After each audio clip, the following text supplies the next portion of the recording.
Okay, 1329. Good luck. It shouldn't really pair us up when there's the thick end of a 1,000-point rating gap. 360 for my opponent there, so it's enough to establish a rating, but yeah, the system shouldn't really pair up when it's quite such a gap. I'm just going to try and develop here. Just challenge for the centre. Get the bishop into play. Actually, I'm just going to go sword steady because he might play an early c5. It's quite advanced if he goes for aggressive opening like that, but he might do. Okay, he's playing it really quickly, and why is he going so quick? It is 10-minute rapid. So at some point I could do with pushing the pawn up just to free up my bishop. Okay, so he wants to get on the diagonal. Now I could potentially come in here and see if he gives up his bishop. Otherwise, if he comes forward, I can trade my knight for the bishop. Then the queen can get active. I quite like the look of that, actually. I'm going to play that. See if he gives up his bishop. It messes up my pawn structure a little, but it would be really weakening if he gives up his dark squared bishop with a pawn forward and then castles there. So we've got the option to take here. Is there anything better? I think he's allowed us an opportunity here, but he has still got this move in reserve. So if I take, you take, and a check, the king's got a couple of squares to move to, or you could potentially block. I can take a pawn, but my knight would be gone, so you'd have bishop up to guard the rook. So that's not an option, but queen up looks very natural to create a double threat. So I'm going to play that and see if he gives up his bishop now, but it would be much more dangerous castling this side with a pawn forward if you don't have your dark square bishop as well. So I'll pre-move in case he takes, but otherwise we have a checkmate threat and a hit to the pawn.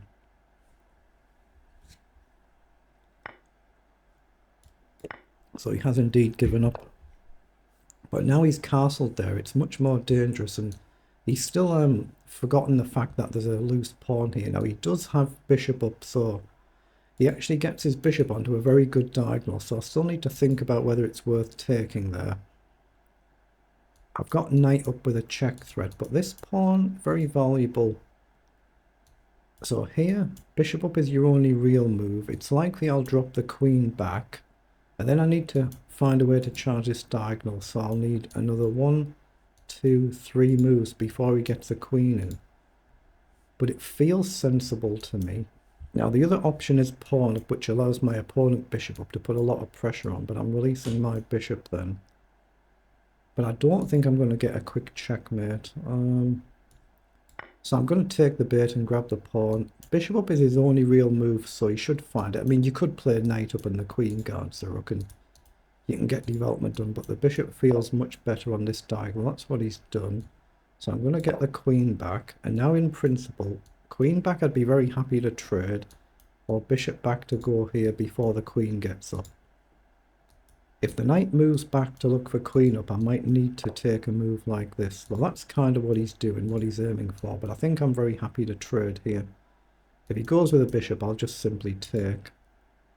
Now, I do have rook across first, though. So his idea will be rook across, queen down to create a checkmate threat. So rook across, queen down, pawn up, you've actually still got knight down. But rook across, queen down, I'm fine to simply take. I'm fine to take straight away now. But he might go with a pawn. So I'm looking at this and I think it looks quite good. That's the danger. But then I can take with a bishop. If your bishop takes, I take. If your pawn takes, then I've got a slight issue. But I would have pawn up, hitting the queen, hitting the pawn I can take back. This feels like there's an element of risk to it, but everything's guarding everything else, I hope. If the knight moves anywhere, I'll take the queen. So straight away he's gone for it. You can see what he's aiming for. Now I think I can take the knight here. If I play a pawn up, I attack the knight and the queen, but the knight can jump to f4. So I think I take with the bishop. If I take with the knight, which would be preferable, he's still got his bishop there. So I'm going to take with the bishop. If he takes with the bishop, I simply take back. If he takes with the pawn, I could throw f4 in, or I could throw this in. But I guess he can just take here. I guess he can. So I've got pawn forward to try and keep these, but then this is still dangerous, so I've got to just be careful. Originally I was intended to simply take here. Queen takes is annoying though. So I'm looking at pawn up as well. Queen takes, pawn up. Sorry, pawn takes, and the bishop can't retreat back. Yeah, I'm going to go that way. Because we get an attack against the queen. If he takes a pawn, I can take, and I can kick this bishop off the diagonal. That's what he's done. So I'm going to take with the pawn. I've got to watch out for issues. But we attack the bishop. We've dealt with this mate in one threat. We can develop our bishop with tempo attacking the rook, or we can just go solid to e3. Now, has he blundered and allowed queen up here? Because the knight now can't escape. He had bishop back there, so is queen up a serious move now? Knight forward, I can simply take it. I've just got to watch out that I don't blunder the back rank, but I think queen up is a move. Look at how quick he's played. He's played it far too quickly, but I don't want my clock to tick too low, but I think queen up is a strong move here. So I'm going to go back and attack the rook. I think it looks strong. As long as I get one rook, worst case is if he gets some sort of discovery, I can give up the queen for the other rook, and I've had two rooks for the queen, and that's normally good. I've just got to be really careful not to blunder the back rank. So he's given up. Actually, has he found something really nice here? Here, rook across, I'm actually trapped, but I can take with a check and take here, and it's actually 3 pieces. I'm going to allow that. I just have to be really careful. Here, I can take and take 3 pieces for the queen. I just mustn't blunder the back rank mate, but once my bishop's up, it's winning. Or it should be winning.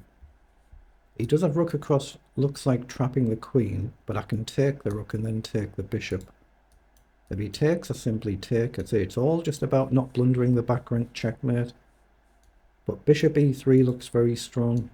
Just to close this and connect the rooks, as long as I don't blunder something silly. But this, I think I simply take and it's a check. So he'll take back, or he's given the bishop up.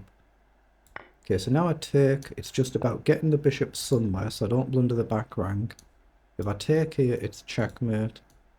But if I come here first, we can trade rooks and I'm just winning. So I'll pre-move to take back.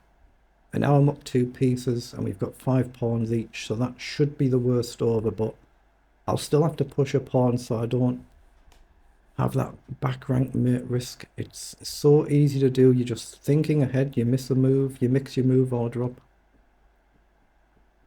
So it's so easy to blunder like that. But yeah, my opponent's just played it too quickly. It's a 10-minute rapid game. He's still got 7 minutes left. Whereas I'm down to 5. He just played that bit too quickly, but considering the monstrous rating gap, it's still a really, really good effort. Now, I think I like the idea of pushing this pawn. I don't think this is going to work. I can play a rook here. If you trade, we attack the queen, we attack the pawn. I just instinctively want to push one of the pawns here. Now I'm threatening to maybe trade here. But I like rook to d5, and then we chase the queen somewhere as well. Because if I get the queen off the board, it should be much easier to play, you know, getting low on time. Okay, king's gone across. So now I am looking at this move. If you take, I simply take back with the queen. I know there's a pawn loose there, but that's not really a priority right now. So I'm going to play rook to d5. I won't pre-move just in case, because I've got options. If you take with a queen instead of the rook, I'd take with the knight. So he does take, so now I'll take back. My opponent should be aware of the concept down material. You try and keep peace on the board, so he wants to move the queen somewhere. If you don't see a move and you have to trade, fair enough, you have to trade, but then you've got less to attack with. So he's done the right thing there, keeping it on the board. So now I assume I double up so I don't allow the rook across here. So I'm going to do that. So everything's kind of protected and guarding everything for now. We've got bishop up or bishop up to try and chase the queen. Maybe rook up and across, just looking at general ideas. That could be a good move. undermining the defense here. So I think I want bishop up. But I could just go with queen down and offer the trade. Rook up. If you take, I'm just going to be that little bit careful. Here, you take here. So how do I do it? I'm looking at just a simple bishop up. And then I've got pawn up idea. I'm going to go with that for now. The bishop will guard the knight. The rook can come maybe to this file. I can push a pawn. And I can try and get the knight forward maybe. I'm not sure yet. We'll try and figure it out. But I'm down to 3 minutes 40. So we're still 2 minutes down on the clock. But so you can never take these games for granted. If I do a silly mouse slip somewhere, or you just have some sort of slip, it can easily go wrong. But I'm going to play pawn up here. If rook across, I'm safe to just simply drop back and everything's guarded. If rook takes the bishop, I can simply take. There's no back rank threat right now. I'm looking at knight across threatening a check. Or maybe rook up and across to come into the attack, as long as my king's got a bailout square. I say just one little slip somewhere, it's all it takes. That's why the clock can be important sometimes.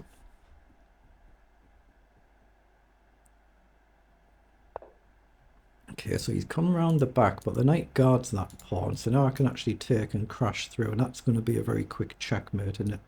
That's your only move. Bishop here. Yeah, he's just forgotten about his defense, or he didn't see it. He can't go back, he has to come forward. So just make sure about a checkmate. So I've got bishop here, here, check, back, and then my rook is going to come through, so it's going to be checkmate quickly. I'm not sure if there is a quicker mate here. Here you have to go here. I don't see the forced mate that way, so I'm going to just play the line that I am looking at. You have to block. I can check here, then I can check here, and that should be good enough.